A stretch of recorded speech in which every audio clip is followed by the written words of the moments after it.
Greetings! I'm Brickroad. This is Let's Play Sonic Adventure 2. This game was requested by Blaumager for the Talking Time fundraiser.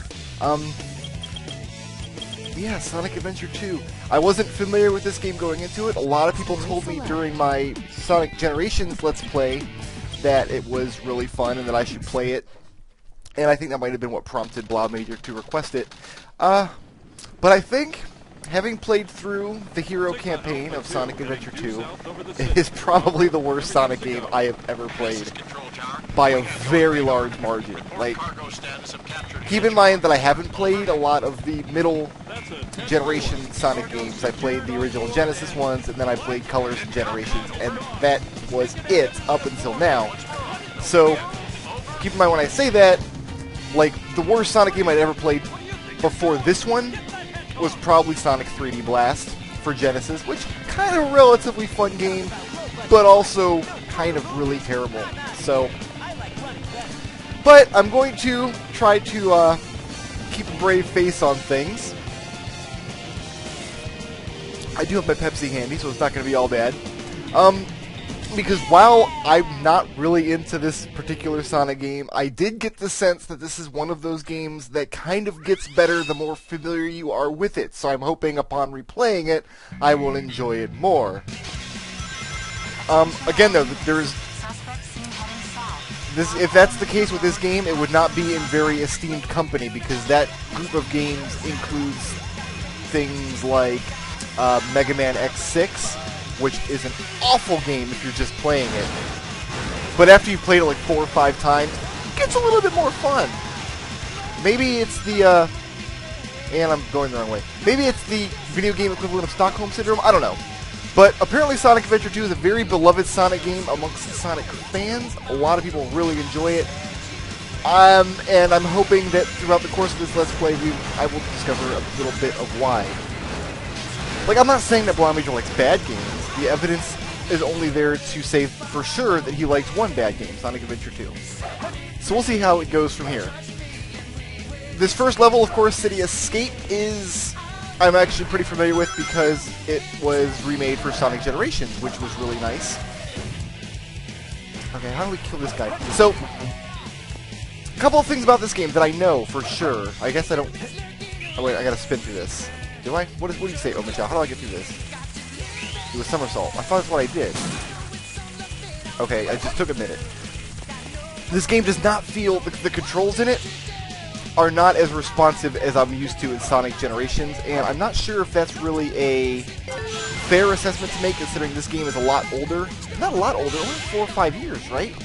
Because wait, no, Sonic Adventure 2 was the 10th anniversary, and then Generations was the 15th, or was it 15th and 20th? I don't know. But 2 things I don't like about this game. The first, I hate the camera. I have probably somewhere played a game with a worse camera, but I can't bring it to mind right now. And second, the controls are very... Like, Sonic has a homing attack, but it doesn't seem to always want to work. Sometimes the homing attack just doesn't come out. That became very apparent in the last Sonic level in this game. We're like, okay, in Sonic Generations, you get like a little targeting reticule when you do a homing attack. I'll run back up these stairs just so I can demonstrate what I'm talking about, and there's a good example of the camera just doing its own thing, regardless of what I want. Like, okay, in Sonic Generations, I could jump on this rail and then...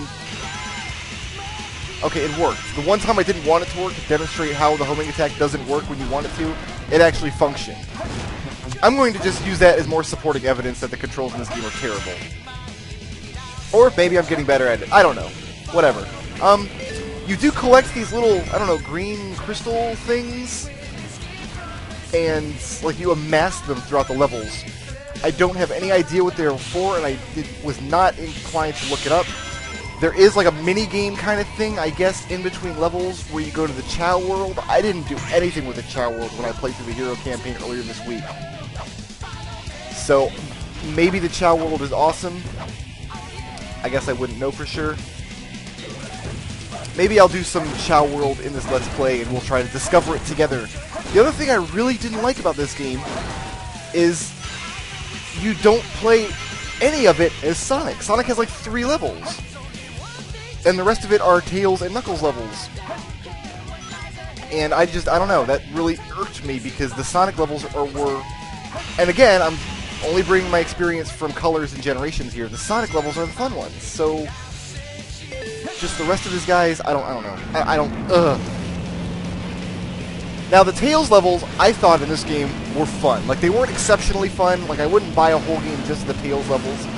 But imagine a game where they took all of the effort put into the Sonic and Knuckles levels in this game and applied them to what already existed as a baseline in the Tails levels. That would be a fun, hypothetical game. And you'll see what I mean when I get to the first Tails level and start kind of running around in it. Beyond that, though, I'm just not sure why Sega did this. And I see now where modern Sonic fans got really irritated after many years of Sonic games coming out. And, oh, the whole game is you play as everybody but Sonic. And in fact, as soon as I started playing this, I remembered an ancient Penny Arcade comic way back from this game first came out, 2001 or 2 or something like that, where Gabe actually returns the game to the game store because he said, hey, you know, I asked for Sonic Adventures 2, but you sold me Tails and Knuckles' stupid adventure instead. This game of tag is boring. I'm out of here. So I kind of see where that complaint is coming from now. The Sonic levels, I don't know. Maybe it's a blessing in disguise, because I had the most fun with the Tails levels, so maybe it's a good thing that there were more Tails levels than Sonic levels. Here's a boss fight. The camera in the boss fight is awful. He's going to fly around for a little while, and I'm going to just try to not get shot. I don't know. The best I can think of to do is just run in circles, because jumping is like a guaranteed you take damage. Sometimes he ends up shooting me anyway, and then if you die, Omochao actually comes out. There's one barrage, there's two, and now I can get him. Okay, after 2 barrages, I can get him. Omochao will actually come out after you die and say, hey, you should only pick up 1 ring at a time, and then save them for when you really need them. And I'm like, well, that's exactly the counter advice to every 2D Sonic game that had ever come out that I was used to playing. That sounds like a weird gameplay crutch where they could have just designed the game so you could see what you're doing better. I don't know. 1 missile barrage, 2. I think he does 3 now. Yeah, there's 3. So now I can hit him. Or not. Or I'll just get stomped on.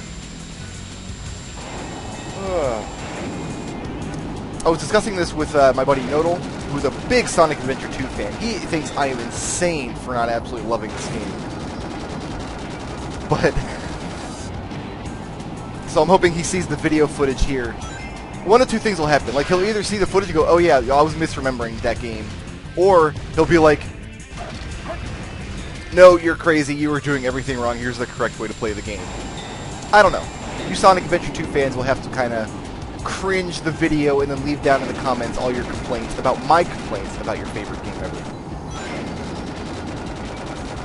I mean, it wasn't a really offensive game or anything.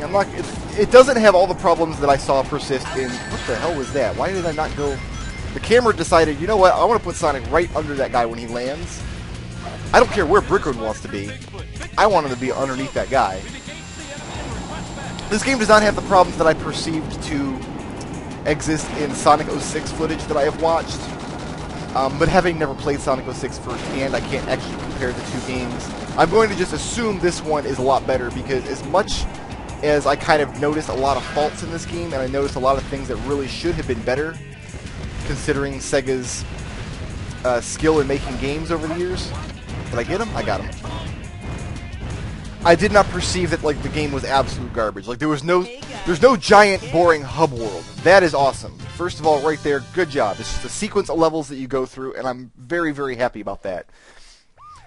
It seems that the camera and control issues are not as bad as in Sonic 06, but again, I'm just comparing that to videos that I've seen. On the flip side, though, this is the game that gave us Shadow the Hedgehog, which is one of the dumbest characters in the entire repertoire of Sega video gaming history. Like, I don't know if it's... Like, it straddles the line, in my opinion, between racist and stupid. Like, there's a line, like, were they being racist, or were they just being ignorant, making an edgy black hedgehog who's a bad guy, but then kind of a good guy also? I don't know. Like, if you're going to straddle that line between racist and stupid, at least make, like, the Will Smith of Sonic the Hedgehog, you know? At least make him, like, a sassy, lovable character. But he's not. He's just this angsty, dark, moody hedgehog. I think I already complained a lot about Shadow in my Sonic Generations LP, so maybe I'll just drop it there until I have to actually control him in levels. Also, he ice skates. He doesn't run. I don't know what's up with that. That's just totally weird. I'm letting the cutscenes play because I skipped them when I played the game last week. I just do not care about the story in Sonic the Hedgehog. So I'm letting the cutscenes play out just to kind of watch what they do. One thing I love, air quotes, love about the cutscenes in this game is that the lips don't sync with the dialogue at all. And you have a lot of scenes where characters just stand with their mouths totally agape, like, oh my god, I just pooped myself.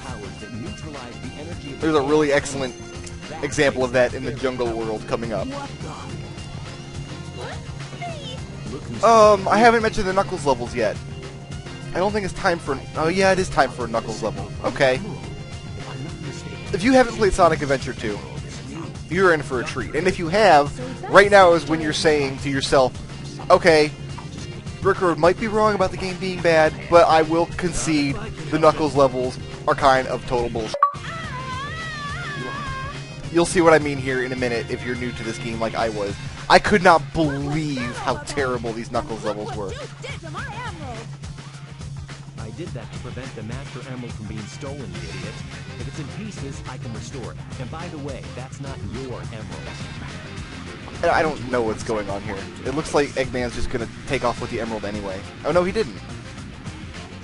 So what did Knuckles... Oh, Knuckles must have broke it, and then hit it all over the universe, which is the basis for all of the Knuckles levels. I get it now. I don't actually get it. Knuckles doesn't have a neck. That's weird.